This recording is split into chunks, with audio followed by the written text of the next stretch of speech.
जीवन में कई बार जब आपके रास्ते बंद होते दिखते हैं, कई राहें एक साथ बंद होती दिखती हैं, तो आप फिर एक ऐसे मार्ग पर जाते हैं, उस राह पर जाते हैं जहां से एक बार चलने के बाद जीवन की फिर से शुरुआत हो जाती है।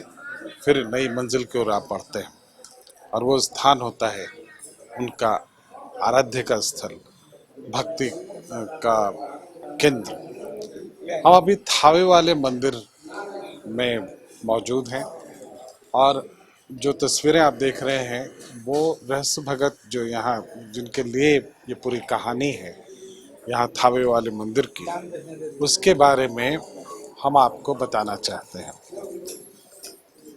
तो हमारे साथ बाबा हैं जो कि इसके बारे में बहुत विस्तार से आपको बताएंगे।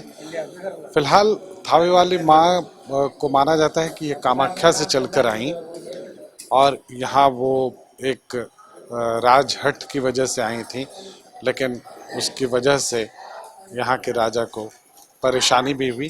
क्या कुछ हुआ ये हम आपको विस्तार से बताएंगे। बाबा, इसकी कहानी किस तरह से हम बताएंगे? दाने में गले ये रसु बाबा हैं। ये देवी की कृपा से इनके अवतार हुए हैं। जो देवी कौरु कामाख्या के नाम से आप लोग जानते हैं, उसी माता के ये भक्त हैं और पुत्र भी है। अवतार कराने के बाद कौरु कामाख्या मैया ले गई, वहाँ ले जाके इनको युवक बनाया, भक्ति शक्ति सिखाया, उसके बाद यहाँ भेज दिया इस धरती पर। जब बाबा इस धरती पर आए तो अकाल पड़ा हुआ था, खाने को बहुत दिक्कत था। तो माता को बाबा ने पुकारा, ये माता तो हमको यहाँ भेज दी है, यहाँ तो अन्न का बड़ी दिक्कत है, पानी का क्या खाएं क्या पिए, हम लोग भी भूखे से मर रहे हैं, अकाल पीड़ित लोग हैं। तो माता फिर यहाँ आई दूसरा चरण में। तो बाबा को ये बाघ जो दिखाई दे रहा है, बाघ मैया अपना सवारी जो है वो दे दिया, कहा कि इसी से दौरी कीजिए। रास्ता की जगह पर सांप दिया। कभी कभी आप लोग तस्वीर में देखेंगे माता के हाथ में सांप रहता है, पकड़े रहती है, तो रस्सी के जगह वो दिया, कहा कि इसी से बांध के यहाँ कतरा घास है, इसको दौरी करो, इससे हमारे शक्ति यानी मैया के शक्ति से चावल निकलेगा, वो खाना और गरीबों में जो अकाल पीड़ित लोग हैं उसमें बांट देना।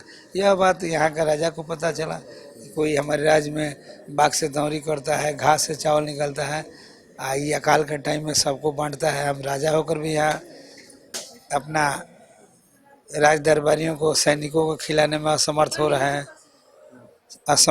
हैं। आई कहाँ से इतना चावल बाघ से पैदा करता है, घास से ये देता है, क्या कारण है?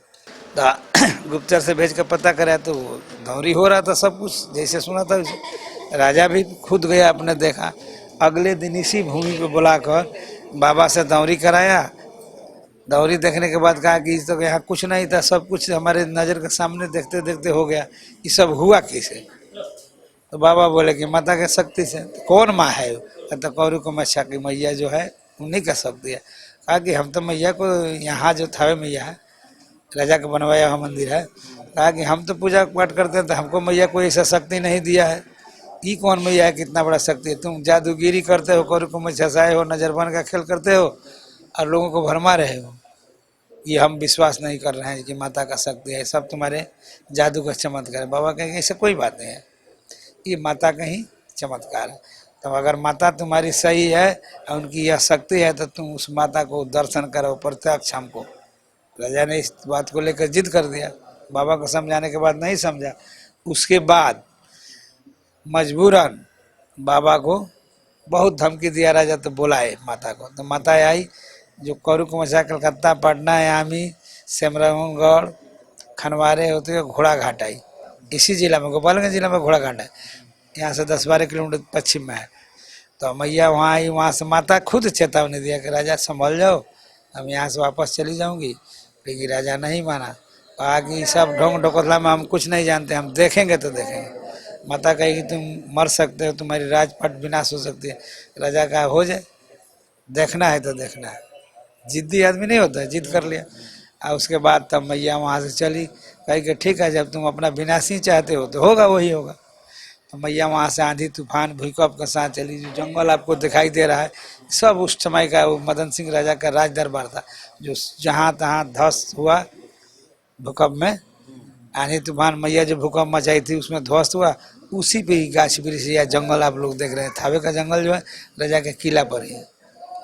ऊंच नीच इसलिए सब जगह जमीन है, इसलिए कि कोई 2 तला था, कोई 3 तला, कोई 1 तला, कोई समतल जमीन था, समतल और आज भी समतल है। और जैसे जैसे बिल्डिंग था वैसे ऊंचा नीचा ही आज धरती सब दिखाई आपको देता। तब मैया यहाँ आई, अब बाबा का अंदर प्रवेश करके मस्तक के फाड़ के निकल गई। देखो ये ढोंगी है कि सत्य है। तो राजा अभी इतना ही देखे, कंगन समय था तो उसके बाद मर गए। माता वहीं ब्रेक कर गई, रुक गई है नहीं। कहने का मतलब कि अब किसके लिए निकले, जिसको देखना था तो मरिएगा।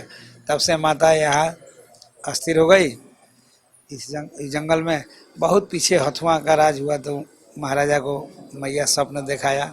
स्वप्न दिखाने के बाद राजा ये सब मंदिर उंदिर नवनिर्माण फिर करा दिए, लेकिन मैया ही तो सब तो ध्वस्त हो गया ना। तब से वहाँ न लिखा होगा कुल देवी हथुआ। और जिस माता के हाथ में कंगन की बात है, अब हम कहेंगे कैमरा उनको बहुत नज़दीक जाए हाँ और उन क्लोजअप में दिखाएं कि उनके माता के हाथ में अभी भी वो कंगन आपको दिखाई पड़ रही है। हालांकि अब जिस समय की बात है उस समय से काफ़ी युग निकल गया, लेकिन आस्था अभी भी इस केंद्र के प्रति उसी तरह से बंधी हुई है। बाबा के पास आज भी फिर माता लौटे। का वही शक्ति है जो उस टाइम था, आज भी वही है। जो जिस मन से यहाँ श्रद्धा से जो कुछ मांगता है उसको प्राप्त होता है। हम तो यही देखे हैं कि दुनिया में कोई ऐसा कठिन चीज़ नहीं है कि मनुष्य को प्राप्त न हो।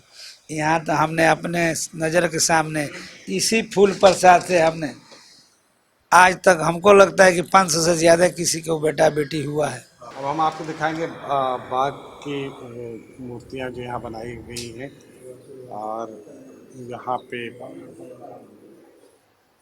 ये आप देख सकते हैं। और सर्पों, ये जो सर्प है उसकी कहानी बाबा ने बताई कि उनके ज़रिए ये दौनी होती थी। तो इसे आप बहुत नज़दीक से देख लें। और यहाँ भी सारे पुजारी हैं जो मौजूद हैं, पूजा करते हैं। लोगों की कितनी आस्था है यहाँ।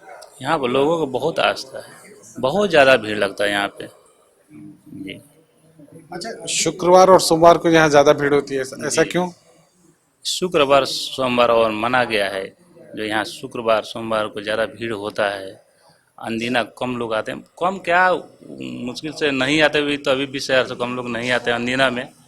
आज शुक्रवार को सोमवार को तो बात ही छोड़िए, विशेष पूजा होती है। चलिए, तो हम ये आपको दिखाते हैं और इसके बाद फिर आपको मुख्य मंदिर की तरफ ले चलेंगे जहाँ पर थावे माँ का मंदिर है, उनके बारे में भी हम आपको बताएंगे। फिलहाल ये है कि राजहट में माँ यहाँ आई, ये कामरूप कामाख्या के ही रूप हैं। यहाँ जब वो अपने भक्त के पास पहुँची तो हालांकि वो राजहट का विरोध करती रही, लेकिन राजा नहीं माना।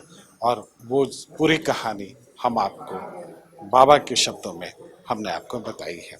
उस कहानी पर कुछ और भी बताने की कोशिश करेंगे। फिलहाल इस परिसर से हम यहीं इजाज़त लेंगे।